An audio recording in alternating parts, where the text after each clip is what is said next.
अब हम ASK, FSK और PSK amplitude shift keying, frequency shift keying और फेज शिफ्ट कीइंग, ये सारी स्कीम को जोड़ भी सकते हैं, कंबाइन कर सकते हैं। अगर हमको ज्यादा बिट्स भेजने हैं एक सिंबल पे तब हम ये कर सकते हैं। ध्यान रखिएगा कि जो फ्रीक्वेंसी है और फेज है इनमें से किसी एक को ही यूज कर सकते हैं एक टाइम में, क्योंकि रिलेटेड है। फ्रीक्वेंसी क्या है? Frequency rate of change of phase over time होता है। किस हिसाब से फेज चेंज हो रहा है एक पर्टिकुलर टाइम में, उसी को तो फेज कहते हैं, इसी को तो हम फ्रीक्वेंसी कहते हैं। तो इसमें हम एक ले पाएंगे, ठीक है। तो हम क्या करेंगे, एम्पलीट्यूड और फेज को ले सकते हैं, इनको हम दो एक साथ ले सकते हैं कॉम्बिनेशन में। अब आप देखें, इस जगह पे आ जाइए। इस फिगर में, इसको हम कॉन्स्टलेशन डायग्राम कहते हैं। इस फिगर में हम यहां पर 1 2 3 4 डॉट देख रहे हैं, इनकी डिस्टेंट है। ये किस पे है? अगर मैं ऐसे इसको जोड़ दूं और ये एंगल निकालने की कोशिश करूं, कितना डिग्री बनेगा? 45 डिग्री। इसी तरीके से इसको जोड़ूं और ये एंगल निकालने की कोशिश करूं तो क्या बनेगा? ये आपका 135। ऐसे इसको जोड़ूं, ये एंगल निकालूं एक्स एक्सिस से 225। इसी तरीके से ये एंगल निकालने की कोशिश करूं तो 315 डिग्री। तो 4 मिल गए ना हमको।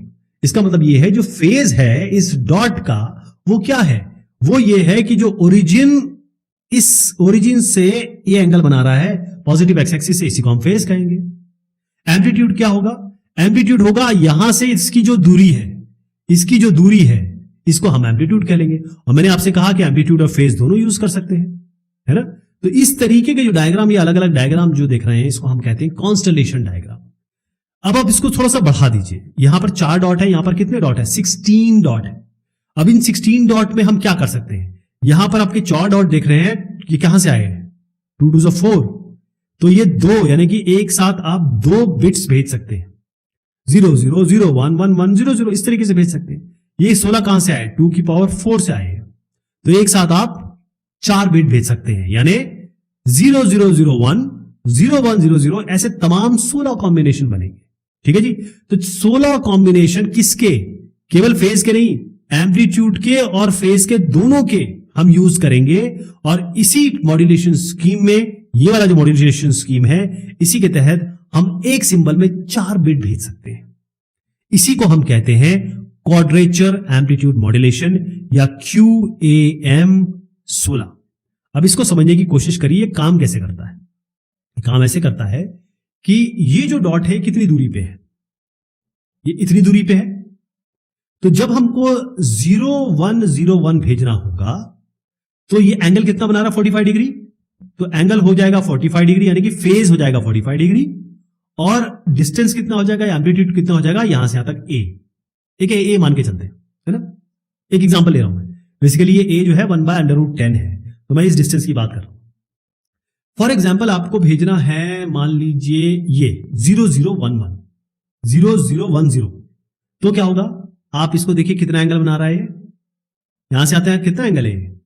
ये आपका है 135 डिग्री। तो इसका 135 डिग्री और यहां से यहां तक डिस्टेंस कितना हो जाएगा? जो भी आप ले, मान लीजिए 3A डिस्टेंस है, ये इसका डिस्टेंस हो जाएगा। जो भी डिस्टेंस आप ले लें यहां से यहां तक, जो भी स्कीम हम डिवाइस करेंगे।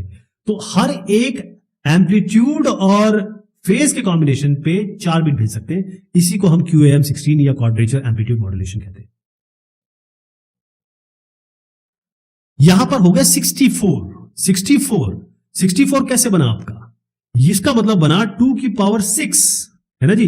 2 की पावर 6 64 होता है, यानी एक ही सिंबल पे आप कितने बिट भेज सकते हैं? 6 बिट भेज सकते हैं। जैसे आपको भेजना है 0 1 1 0 1 0, एक सिंबल पे आप इतने बिट भेज सकते हैं। और इसी को हम कहेंगे QAM 64, यानी यहां पर हमने क्या कहा था जब 16 भेजा था? Quadrature amplitude modulation. ये भी है क्वाड्रेचर एम्पलीट्यूड मॉड्यूलेशन 64, यानी 64 कॉम्बिनेशन बन रहे हैं। और ये 64 कॉम्बिनेशन दोनों किसके बन रहे हैं? एम्पलीट्यूड के भी और फेज के भी, राइट। ये हम बिट्स कैसे असाइन करते हैं, है ना। ये बिट्स कैसे असाइन कर रहे हैं, यहां पर 2-4 चीजें देखने वाली बात है। जब हम ये सिंबल्स असाइन, बिट्स कैसे असाइन करेंगे सिंबल को, कौन सा बिट कब असाइन करेंगे इस सिंबल को, इसको हमने कैसे किया? आप ये भी तो बोल सकते थे ये 1 1 0 1 क्यों किया आपने, ये 0 0 0 1 क्यों नहीं कर दिया यहां पर? ये भी तो कर सकते थे हम। इसमें कंसिडरेशन हमारा ये होता है कि छोटी सी अगर कोई त्रुटि हो गई, छोटा सा कोई नॉइस आ गया, कोई दिक्कत आ गई, तो बहुत बड़ा एरर ना आ जाए। तो इस तरीके से हम बिट वैल्यूज असाइन करते हैं एडजेसेंट सिंबल को, ताकि हमको कम से कम एरर मिले।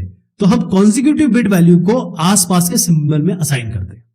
अब आप इस पे आइए, जैसे QM16 है, अगर मान लीजिए एक सिंबल आपका है 0111 और उसके पास का सिंबल है 1000, अगर मान लीजिए रिसीवर इसके पास का, इसकी जगह ये सिंबल पकड़ लेता है, तो ये तो बिल्कुल गलत हो जाएगा, है ना जी।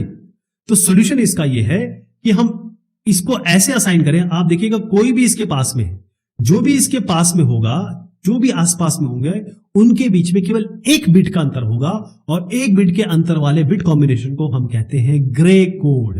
ग्रे कोड, यहां पर आप एग्जांपल देखिए, यहां पर आपको ABCDE दिख रहा है, और इसमें जो बिट असाइनमेंट है उन सब में केवल एक एक बिट का अंतर है। तो इसी को हम QAM कॉन्स्टलेशन कह सकते हैं, ग्रे कोडेड के द्वारा दिखाया गया ये वाला।